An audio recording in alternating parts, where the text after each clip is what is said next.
con una Vic que no puede fallar, fue como el presidente del Senado, Gerardo Fernández Noroña, dio por terminada y por misión cumplida su tarea de entregarle al presidente López Obrador la declaratoria de la reforma al Poder Judicial, que tendrá que ser publicada en el Diario Oficial el día de mañana a la Viva México y a la Viva México, cabrones, que la sacamos adelante esa reforma con más símbolos de forma que lo que se viene y nos espera de fondo. Vamos a escuchar. Solo para el anecdotario, pondré un ejemplo de cómo han cambiado los tiempos. Acabo de firmar la declaratoria de reforma constitucional del Poder Judicial para enviarlo a la Cámara de Diputados y lo hice con una pluma Bic que no sabe fallar. ¿Qué tiempos los que vivimos? Porque hasta en esos detalles ha cambiado todo. Somos otra cosa. Somos servidores y servidoras del pueblo y de la nación. Y que se oiga también bien, y que se oiga lejos, en México manda el pueblo de México y nadie más. Un símbolo que quiere encarnar la austeridad republicana con la que llegó la 4T en el 2018, con símbolos y sobre todo con las formas por encima, desgraciadamente, del fondo a lo largo de toda esta semana que rodeó la discusión de la reforma judicial. Se viene un cambio estructural, brutal, profundo de la manera en la que se imparte justicia en nuestro país. Pero el debate, la toma del Senado, lo que ocurrió en un deportivo en la Cámara de Diputados, todos estos asuntos que tienen que ver con la rispidez y el enfrentamiento de la oposición y del oficialismo ha sido lo que ha dominado la discusión, y los mexicanos todavía no tenemos ni bien claro cómo serán cómo será la justicia. A partir del próximo año, que se elija la mitad de los jueces y luego la otra mitad que viene serán votados en 2027. No sabemos cómo va a ser esto, qué criterios, las leyes secundarias, pero lo que dominó fue la rispidez. Uno voltea a ver las redes sociales y lo que se convirtió en meme, lo que se queda en nuestra mente es el pleito este pleito de insultos, de adjetivos que protagonizó la senadora del PAN, Lili Téllez, y que se ha replicado y ya creó el asunto del romance, que si Norilili, o ya se me olvidó cómo se llama, cómo de alguna manera el fondo queda rebasado y atropellado en la forma. Pero a pesar de todo esto, el día de ayer, Gerardo Fernández Noroña, después de decir que 23 estados ya habían aprobado también la reforma de manera local, solo se necesitaban 17, 18, dijo, ¿sabían qué? Mucha gente dice que esto fue un regalo al presidente López Obrador, pero no, fue un regalo al pueblo de México.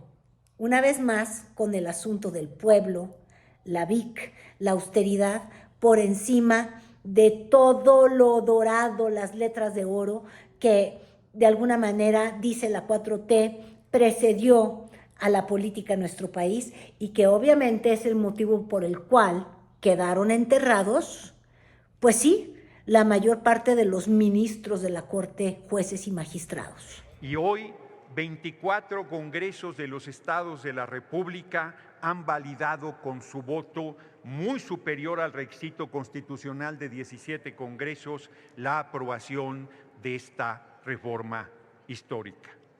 El pueblo de México nos ha dado un apoyo impresionante el 2 de junio y nosotros hemos respondido con honor, con firmeza y con dignidad y le estamos cumpliendo al pueblo de México. El próximo 15 de septiembre decían, es un regalo para el presidente. No, es un regalo para el pueblo de México el día de la independencia nacional. Hemos dado el paso fundamental para separar al poder económico del poder judicial. El presidente la va a poder publicar, como les digo yo, el día domingo. Hay por ahí un amparo que concedió un juez de Colima diciendo que no había sido correcta la forma, ven, les digo que todo ha terminado en una discusión de forma y no de fondo. El amparo es por la forma en que los congresos locales aprobaron de manera express, así al chas, sobre todo en Oaxaca, que creo que no se habían despertado ni los gallos ni hecho kikiriki, y ellos ya andaban diciendo, acepto, pero bueno, el asunto es que este juez dice, esto no dio tiempo para el análisis y yo no quiero que la promulgue el presidente de la República hasta antes o después de octubre. Entonces, de alguna manera se fijan, todo es hasta el amparo de manera cosmética, criticando la manera, la forma, casi sin lectura o casi sin consultas, en la que se aprobó en cadena en los distintos congresos locales. Y hablaba yo de la forma, porque la forma ahí sí reveló un fondo profundo, el fondo que están tocando los partidos de oposición, que tienen por un lado liderazgos nacionales que se encontraron y se dieron cuenta que fueron traicionados porque no tienen control ni de sus muy poquitos senadores. Le pasó a MC, con el que encabezó el montaje y no ha dado explicaciones de por qué decidió irse a encerrar con su papá en un juicio extrañísimo. Y por el otro lado, el PAN, que tampoco se acaba de levantar de la bofetiza que tuvieron por la traición de Yunes. Eso a nivel nacional, pero los partidos estos, el PRI, el PAN y Movimiento Ciudadano a nivel regional, de alguna manera están mostrando pues cómo quedaron completamente agrietadas las posibilidades de la oposición. De entrada, por renuncias incluso en el podio. Incluso se hablará de traición y empezarán los linchamientos. Pero la verdadera traición es la que han hecho muchos, incluidas las cúpulas de mi partido, al defender privilegios y acceder a espacios de poder para su propio beneficio y no para el de los ciudadanos. Ellos traicionaron porque mientras México cambiaba, ellos no. Ellos continuaron siendo aquella mafia del poder que tanto daño le hizo al país. Si los dirigentes hubieran hecho la tarea y hecho su trabajo, no seríamos tan pocos. Y ahora quieren arreglar todo, expulsando a que quieren votar de manera libre. Con convicción, con lealtad a mi país, con amor al servicio público y con una entrega total y sin reserva a los ciudadanos, hoy voto a favor de la reforma de justicia. Porque creo en el cambio y creo en la transformación profunda de nuestra política. Por renuncias incluso en tribuna. Efectivamente, fíjense ustedes, en Sonora se dio este brincoteo, o más bien esta aprobación de la reforma sin ninguna resistencia por parte justamente de partidos, en el caso de Sonora, del PAN, que había dicho, nosotros no estamos por ello. No pudieron retener a Yunes, pero no están pudiendo retener a sus panistas en las entidades federativas, y esto simplemente nos muestra cómo la oposición va vertiginosamente en ruta a su desintegración, diseminación, y eso es peligroso evidentemente para el país. No es que yo esté llore y llore que quiero que existan los panistas y que me encanta agarrarme de la Santa Cruz, pero sí creo que es muy importante liderazgos fuertes que encaren o que nos ayuden a tener visiones distintas del propio país que tenemos. Si llegó López Obrador al poder es porque fue una oposición fuerte, constante, que tocó puertas, que supo comprender lo que quería la población en momentos en que parecía que existía solamente una voz, la del PRI. Por eso insisto en que es importante. Luego, por ejemplo, en Oaxaca les digo, los priistas dijeron, ¿sabían qué? Ya me voy, y lo explicaron y lo justificaron y dijeron, ¿sabían qué? Es que no me voy a quedar con esto, a pesar de que Alito Moreno dijo, no hombre, yo soy aquel chinguetas al que no se le va a nadie, y igual y hasta se le va la reelección porque el INE ya lo puso, ya le dijo, no me gusta cómo hiciste tu proceso y va a acabar en el tribunal. Pero bueno, esto es lo que pasaba en Oaxaca. Estuvimos haciendo un análisis, me refiero también a los otros diputados. Estuvimos revisando, lo he comentado en varias ocasiones, creo que México sí necesitaba una reforma al Poder Judicial. Yo durante muchas entrevistas me he estado manifestando que lo que a mí me preocupaba eran los derechos laborales de los trabajadores.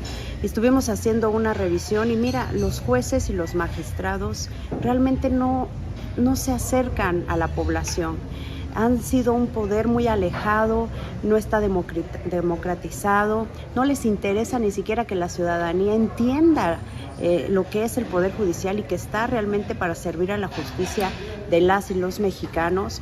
Entonces se votó y se aprobó en la Cámara de Diputados Federal, en el Senado, y a nosotros ya nada más nos tocaba decir si sí o no, y nosotros decidimos apoyar esta reforma, que hicimos un compromiso de meternos a fondo cuando nos toque homologarla aquí al Estado y poder abrir y escuchar a más gente. Yo creo.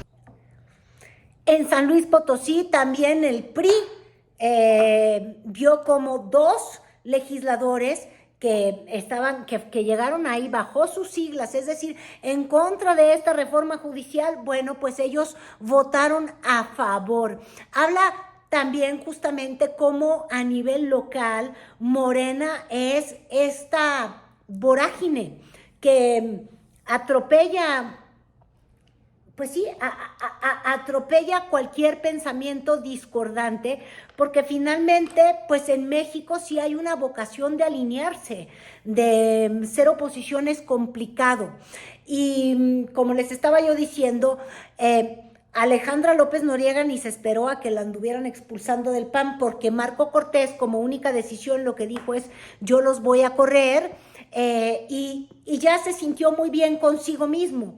Pero existe este debate que fue muy interesante durante la aprobación justamente de la reforma judicial en el Congreso local de la Ciudad de México, y se dio entre una panista y una naranja, porque aquí cada quien se atropella su lengua.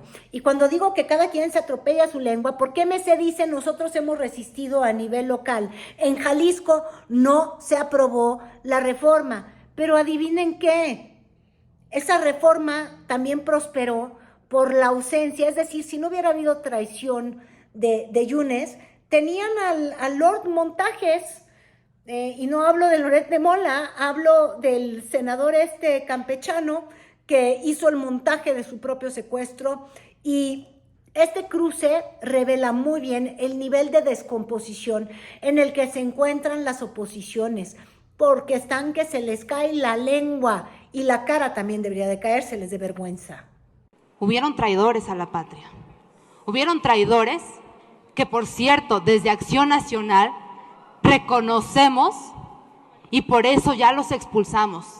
Ya no representan a Acción Nacional y a los millones de capitalinos que creyeron en nosotros. Mi pregunta es, ustedes desde Movimiento Ciudadano, ¿qué han hecho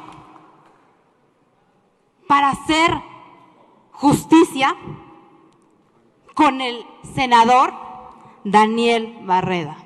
Un senador que, por cierto, ya admitió que por delante de todo está su familia. Y no, señoras y señores, nosotros cuando asumimos un cargo, una representación popular, está por delante la patria. Y los que no, son unos traidores. ¿Qué han hecho ustedes? Usted como joven, ¿qué piensa de esas personas? Usted como joven, ¿qué piensa de ese traidor?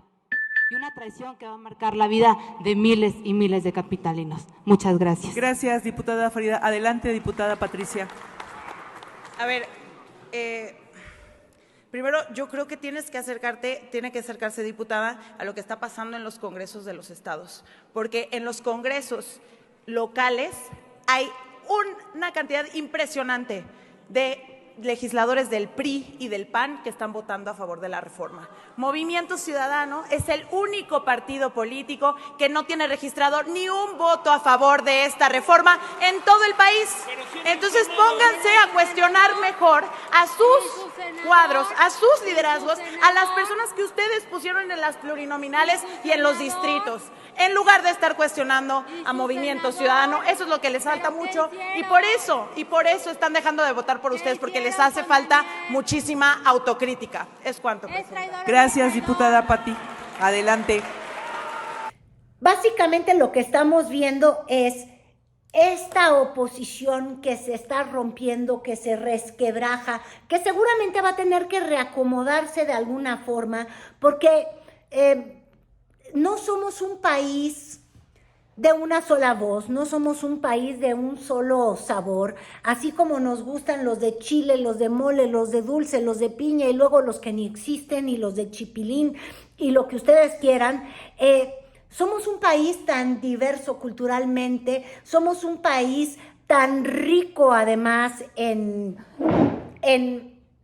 tradiciones, en formas, en expresiones que no son las mismas de norte a sur, que evidentemente va a tener que crearse una voz que dé cobijo a todos los que no piensan igual que la 4T, y yo he insistido que además han sido secuestrados las voces discordantes al obradorismo, pues por una élite que fue porque sí fue dueña de México, o sea, pensando en Claudio X González, y que simplemente quieren regresar a sus privilegios y que quizás no están sabiendo ver qué es lo que quiere expresarse como camino que no siga la ruta de la 4T y la ruta de las propias incongruencias que tiene la 4T.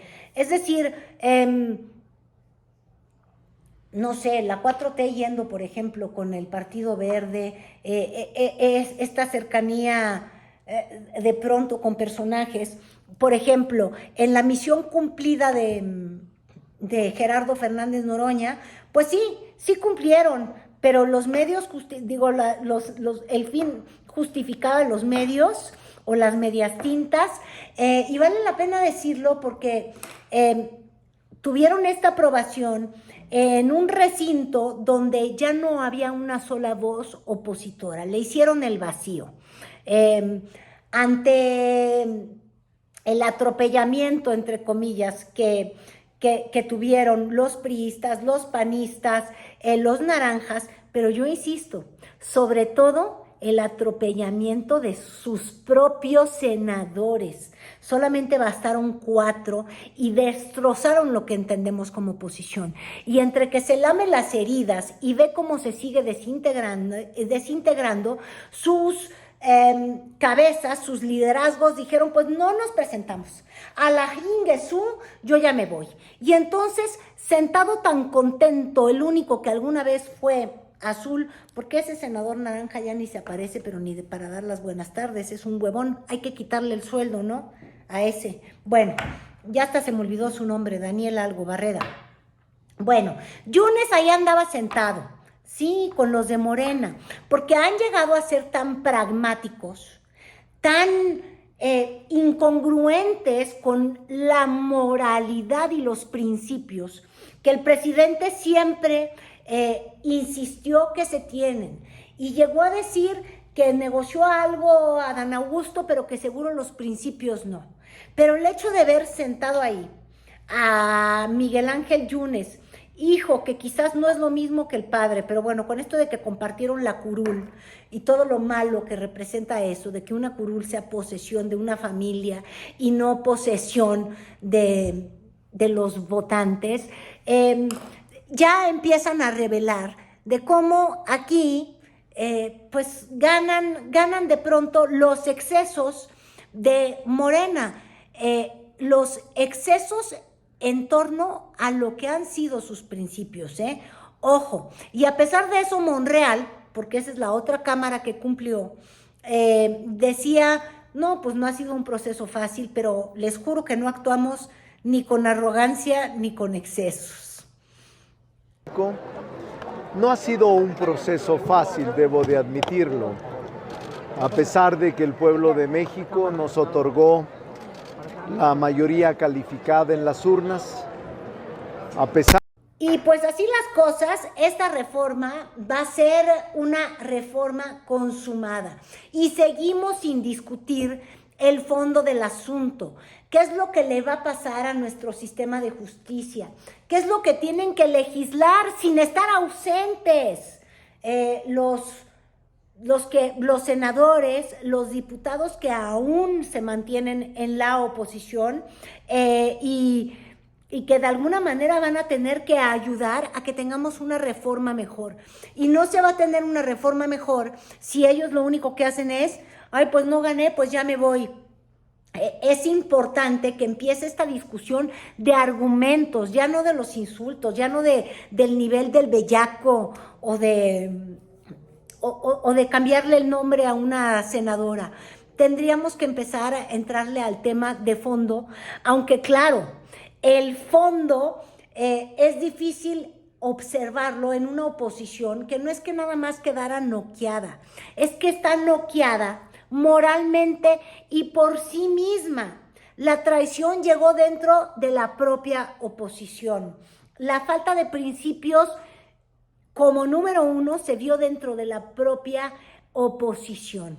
Y luego los argumentos, para que tengan solidez, tendrían que venir de un concepto de congruencia o de, pues sí, de ética desde la oposición. Y el problema es que las voces que, insisto yo, tienen tomada la oposición, dicen una cosa, pero se muerden la lengua porque representan la otra.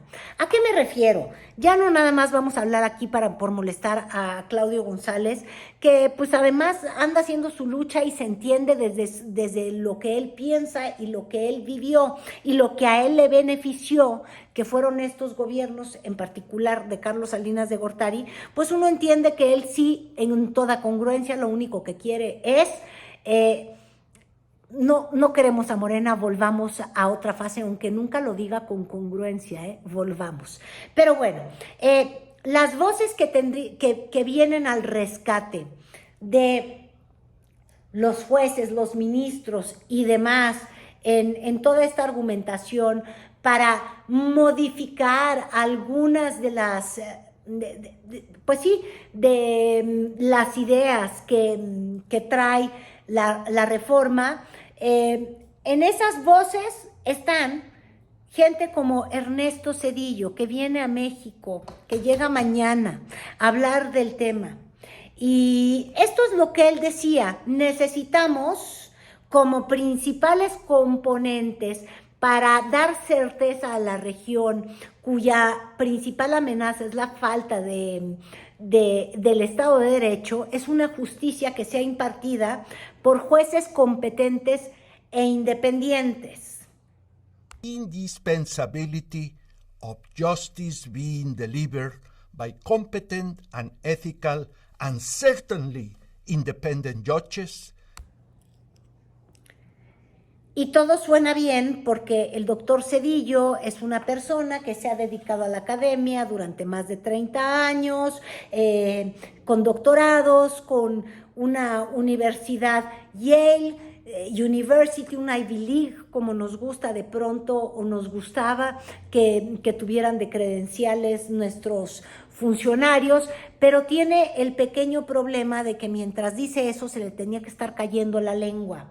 Y no solamente, oigan, yo con mi paladar ahorita no lo tengo puesto, pero no se me ha trabado, de verdad no lo oían así, hasta pensé, dije, también se lo pusieron, porque ahora parece que le dio la vejez anticipada, pero no, creo que es que tiene una cosa así, y apenas se le entendía su inglés, se le va a caer la lengüota, porque él es el presidente que el 5 de diciembre, es decir, a 4 días de haber llegado electo de chiripa, porque Diego Fernández de Ceballos, alguien le dijo, siéntate, ya no hagas debates y no destroces al alumno de 10,